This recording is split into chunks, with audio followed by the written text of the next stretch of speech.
Hi guys, welcome to my craft desk. So we're doing something a little bit different today. As you can probably see by this machine, I've just got myself a sewing machine. I'm not a seamstress, but I'm using it to create stitches into some paper projects that I've just been working on. So these are some that I practiced with yesterday. And what I'm going to do is create a similar background to this using paper scraps, and again using paper scraps here to create a project.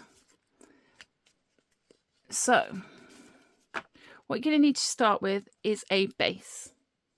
So whether that be a piece of scrap cardboard, a journaling card, whatever you want to use, a tag even, you can go straight onto a tag, it's totally up to you. So I'm going to start with this journaling card. And then what you're going to need is some paper scraps. So I here have a big bundle of all of the paper scraps that I've made. A lot of them are backgrounds from my jelly printing. So I'll just get a couple of those.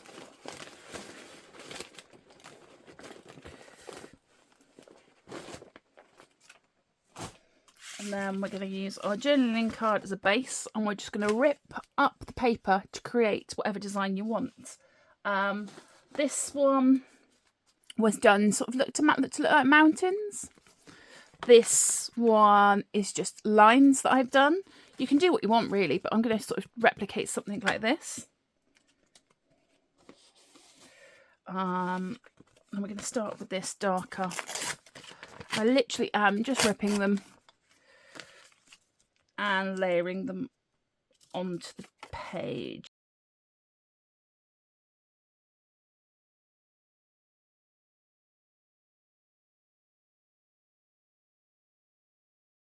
So what I'm going to do is use a Pritt stick and stick these pieces to the base.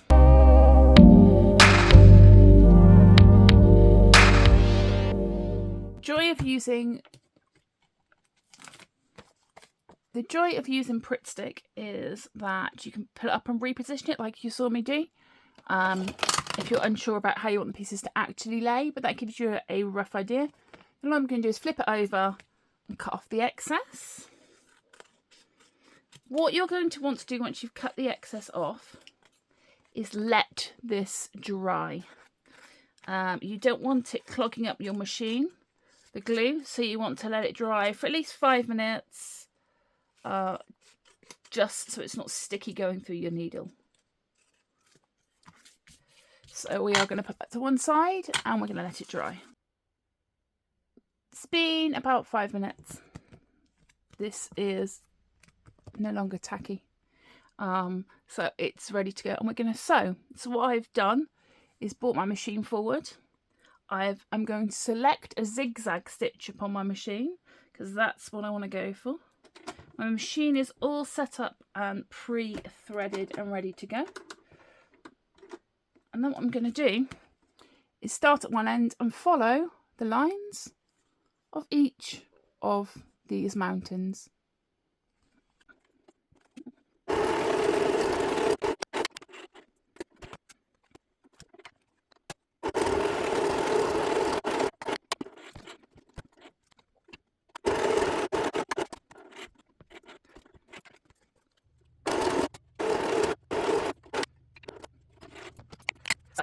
As you can see, this is the stitch detailing we've made.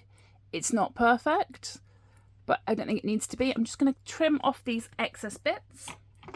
And then, once I've trimmed the excess off, I'm going to sew a frame around the edges of these mountains. I am going to change my stitch for that. I'm going to turn it to a sort of square stitch, just to give it a little bit more detail. And I'm going to sew around the edge just to finish it off.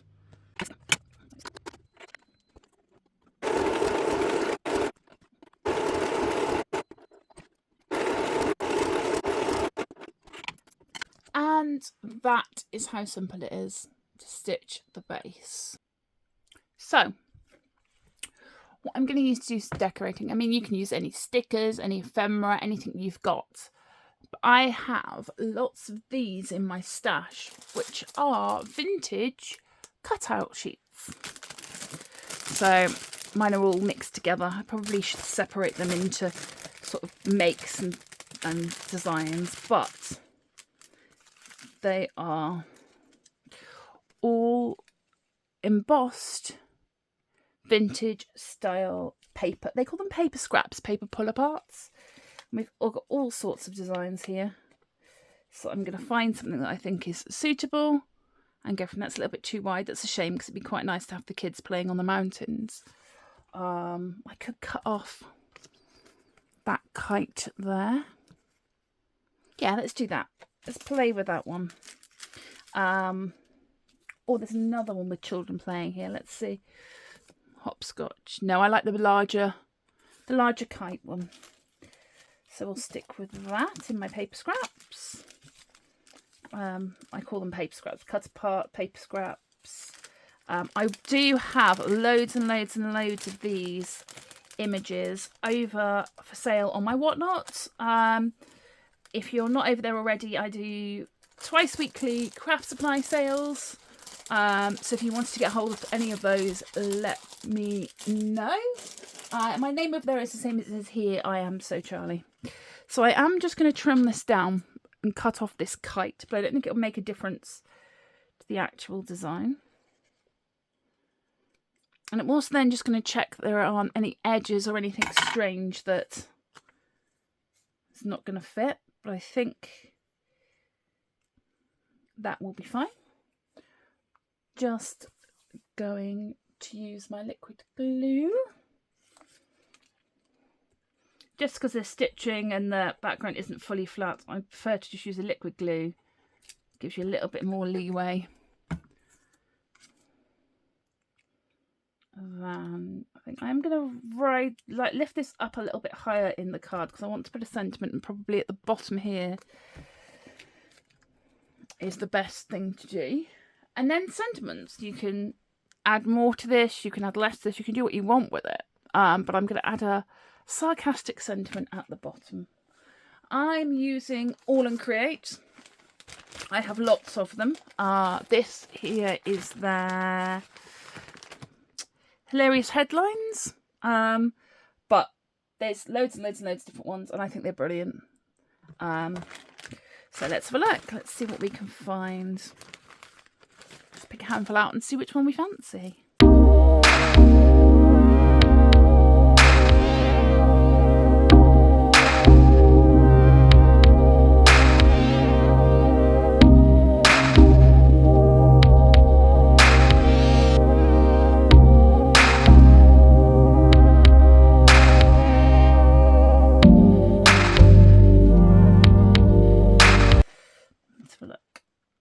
Do that. Some people suck. Really suck. Avoid them. So I need to go, and I might actually put it here, which I know gives me a lot of space down the bottom, but I think it works.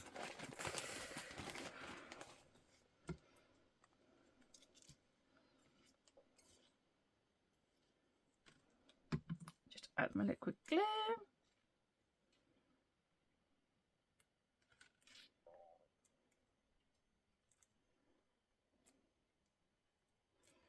There we go. And so there we go. We have a little journey card. This blank space at the bottom is a lot of space. I should have probably moved it down a little bit. I might still move it down a little bit. See if it's stuck. No, it's stuck. It's the joy of using liquid glue. But what I might do is just cut it down. I know it counteracts the sewing at the bottom.